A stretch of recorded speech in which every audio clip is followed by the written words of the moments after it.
just let it all out. It works for me. I just wanna feel you.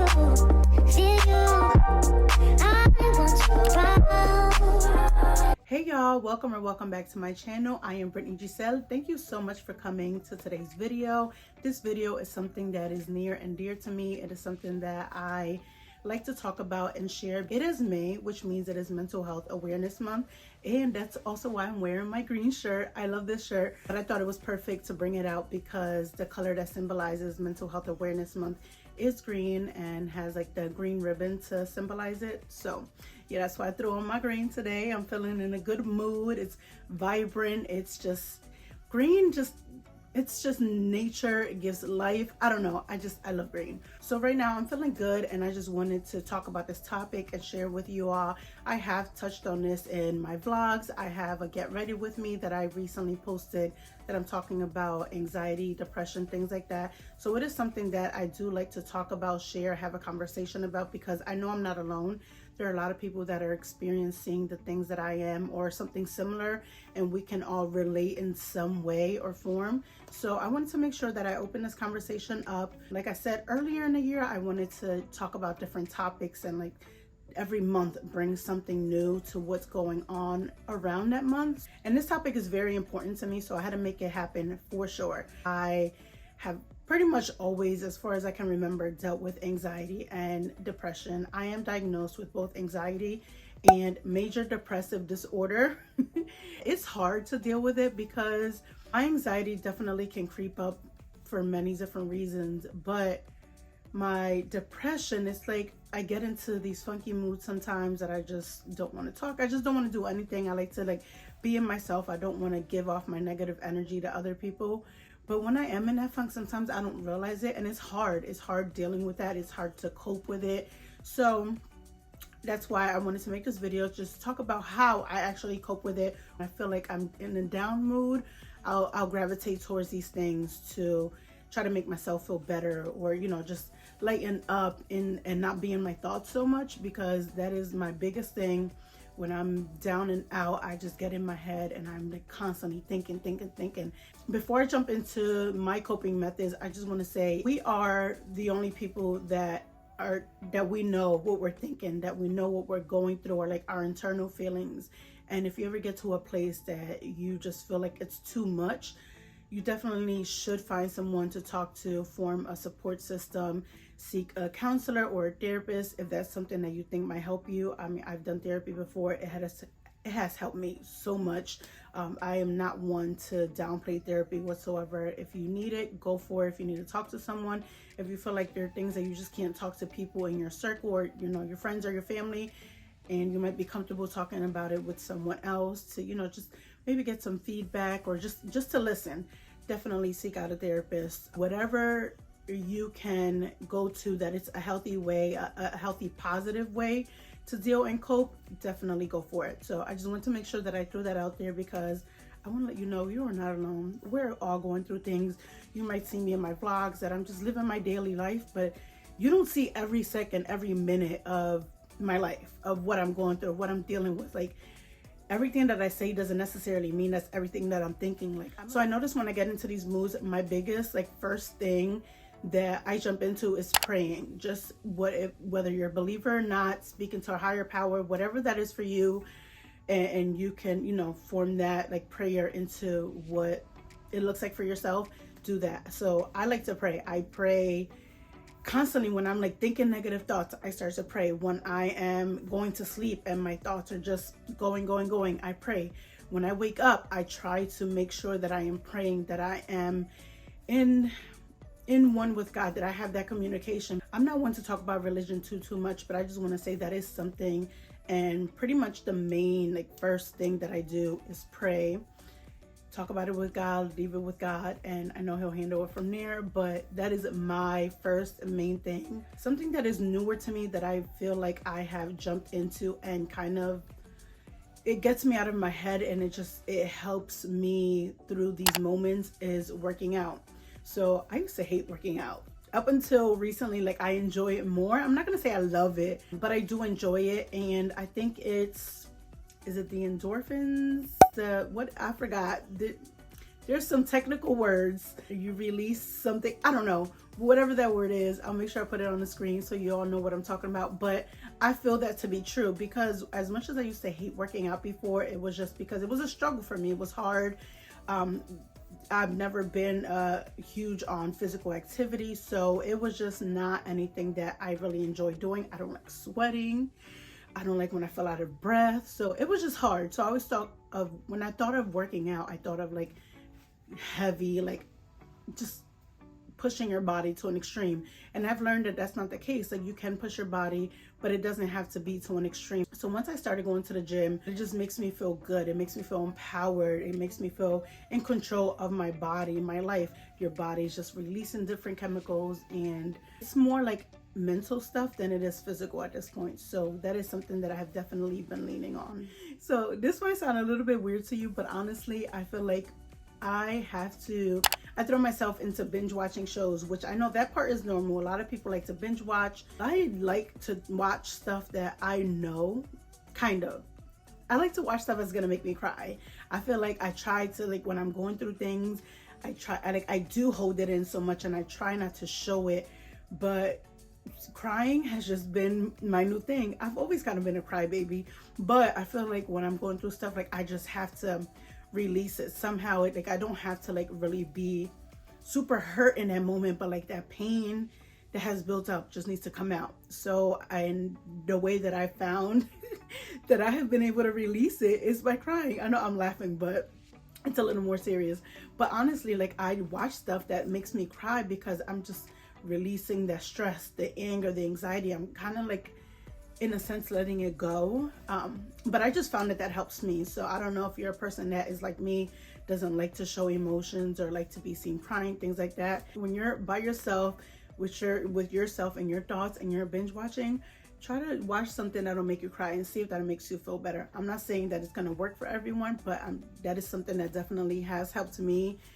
I just let it all out, just leave it on the table. It make me sad and make me cry, and take this.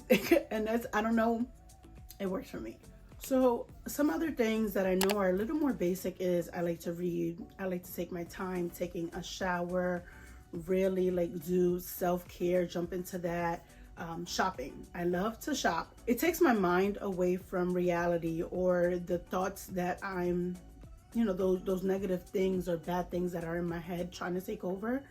But with shopping, like, my creativeness gets going, whether it's window shopping or actually purchasing things. I'm the type of person that, like, I think about it. I'm like, all right, is this going to be practical? Is this something I'm going to use when it's closed? Like, how can I style it? Like, my mind gets, the creativeness starts to come out, which helps to not think of other things. Like, I'm focused on that. So, and I am the type of person that I do get hyper focused on things. So finding something that distracts me is super helpful. And I'm not saying that something that's temporary and distracts you is going to heal it or is going to take things away, but in the moment it is very helpful because it's that hour or so or whatever time you're spending shopping, putting your mind to these things, you're not thinking about the other stuff. So it just kind of helps. And then if shopping and if you're buying stuff and it makes you feel better, then it does, because it definitely helps me feel better. I think shopping in store, shopping in person, I feel like that's what's more helpful for me. I wouldn't say necessarily online shopping is super helpful for me, but when I get to get out of the house, like going for the ride, just being outside, being in nature, not, just taking in the fresh air that's outside and seeing people and cars, and it's just taking me out of my comfort zone in my home and into somewhere else that's busy and buzzing, or maybe not, but like I said, it just distracts my mind, and it could be so many different things. You could see a billboard and you're like thinking about what was on that billboard, or see a person you might run into and talk to them, catch up. It's more than just purchasing things to me. There's a lot more to it. So I wanted to make sure that I brought that up, because it's not just about the physical go and buy something and makes me feel better. It's just all around, like, what forms your actual outing of going out to shop. I also like to go on YouTube or listen to podcasts. So YouTube, I like to go on there because I start looking for people that I can relate to, just somebody that is speaking, that is on my level, speaking my language, and I can, hear them out. So whether it is something about depression or anxiety, or it is someone shopping, or just watching a vlog, them do different things, and I'm like, oh, I want to do that. Let me try that. Let me see if we have that store here, that, you know, that food place here. I don't know. It just gets my mind, again, off of the things that have been bothering me. So it just throws me into a different universe. And I mean, that could be Instagram, watching reels. That could be TikTok, watching videos on there. It can be a variety of things, but mostly for me, I try to find things and people that I can relate to, just something that I'm like, okay, it just makes me feel better. So, aside from watching stuff, I also like to listen to stuff. So whether that is meditation, podcasts, I also like to listen to church services. I usually listen to stuff like that. I can't just sit down still and listen to it, but as I'm like cleaning or taking a shower, whatever the case may be, cooking, so that I'm like occupied, but still like there's something feeding into my mind, and I try to find positive topics and positive messages. Also with the meditation, I like to listen to guided meditation when I'm having a really hard time sleeping.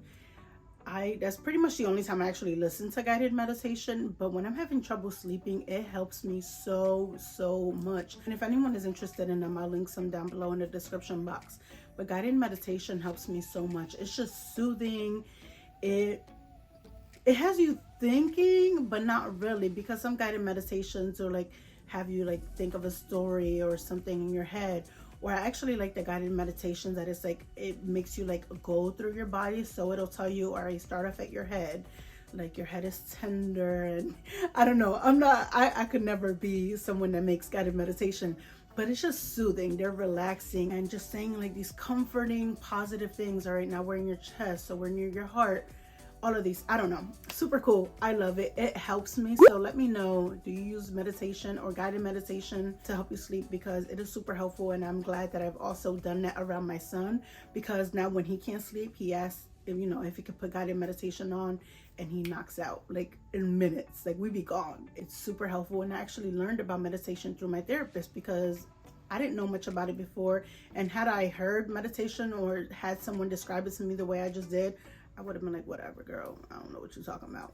But once I did try it, I actually really do enjoy it. My old therapist, she used to actually do guided meditation while I was in her office, and I would fall asleep. Like I could have a therapy session of literally me sleeping like half the time, almost the whole time.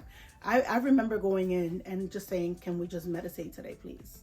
Like I don't even want to talk. Like I just wanted to hear her soothing voice and like those calming words and just fall asleep, and it felt so good. So that is one of them. I also like to journal. I used to journal a lot more when I was younger. I feel like I've drifted away from it, but I do still pick it up once in a while. So when I'm feeling down, if I want to jot down my feelings in that moment, I'll do that. But I just don't have the urge to write about my actual feelings in a moment or things I'm going through. So I'd rather get like a prompt. So my prompt journal is super helpful. I'll take a picture of it and insert it. I purchased the one that I have at Five Below, but I believe that they have it at Amazon as well. So I'll try to find a link if anyone is interested in it. But my prompt journal, I literally like just flip through it, pick a page, pick a prompt, and answer it. Like, let's say I come across a prompt and I don't like it, even though it's a random one and I don't like it, it's okay. I'll just read, flip to another page, read it. Do I like this one? Okay. And I answer it. And I also like to date it so that ever in the future, if I want to go back to it and see what I wrote on, whatever year, whatever date, to see if my mind has changed. That prompt journal is super helpful when I'm in the mood to like express or let something out, but don't necessarily feel like talking about those actual emotions that I'm going through. My last coping method that I wanted to talk about is something that I feel like I haven't really heard people talk about it as a coping method, but it's something that I know people do. So like I was mentioning earlier, I get hyper focused. So let's say I come across a word I don't know or a term. I am a heavy researcher. I will start digging. I will want to know every single fact. Whether, let's say for example, it's a plant and I want to know more about the plant, how it grows, how to take care of it, I will look it up and I will keep doing research and keep doing research. The same with YouTube. Sometimes in my vlogs I mention, I'm just doing some YouTube research. That means like I'm looking up topics, I'm looking up music, I'm looking up how to grow my channel more, just doing all the research, self-guiding myself to look for that information, to learn. I like to self-educate and just bask in all of the knowledge that there is out in the world. So I am a heavy researcher. I just want to be knowledgeable. I want to know things. And in the midst of me being a researcher and knowing things, it has definitely, like, I have gotten into looking up one single word, like, what does this word mean, and want to keep knowing about it. And I could research on that word for like an hour, like just how people use it, what are the different contexts it's used in. I thought it was strange at first, but I'm like, if this helps me, like, for those hours or so, I wasn't thinking about what I was really going through in life or things that were bothering me, then that's what I'm gonna do. If that makes me feel better in the moment, if that helps me to not be in my head or in my thoughts so much, I'm gonna sit there on the internet and look. Okay, so I'm good for that. I was watching a TV show recently and I was like, oh, the actor looks familiar. So I looked up the actor and I was just researching the actor, and I know where they're from. I know where they were born, what movies and other shows they've been in, stuff like that. It's a variety of things. So much is out there to learn about. So I really try to teach myself about things and just throw all of my energy and efforts into that. And it helps me and it really distracts me. Like, it really, really does. So in this video, I didn't want to make it too long, but I did want to talk about some of the things that helped me to cope with my depression and anxiety. I do have a few videos that I have talked about on this topic, so I will make sure that I link them down below. There was one that I did, my day 144 of ghosting everyone and working on myself. I can link that one below as well. I have one, I remember I was going on a car ride and it was, I forgot what it was called, but it was about anxiety and depression. My most recent Get Ready With Me. I have quite a few videos on this topic, so if you're interested in watching more, I'll make sure that I link them down below. Maybe I'll make a playlist. I think that's what I'll do. I'll also make a playlist so that they're all together and you don't necessarily have to like look through all my videos to find them. Thank you so much for tuning into this video, for listening, and I hope that you found some of this information helpful or relatable. I appreciate y'all so much. If you haven't yet, make sure that you like this video, and if you're not subscribed yet, make sure you subscribe as well. Leave some comments down below and share this video or my channel with anyone that you know might be interested. I'll see you guys in the next one. Bye. I said, no. Wow. Okay, we're not getting wow at the end of my video, bro.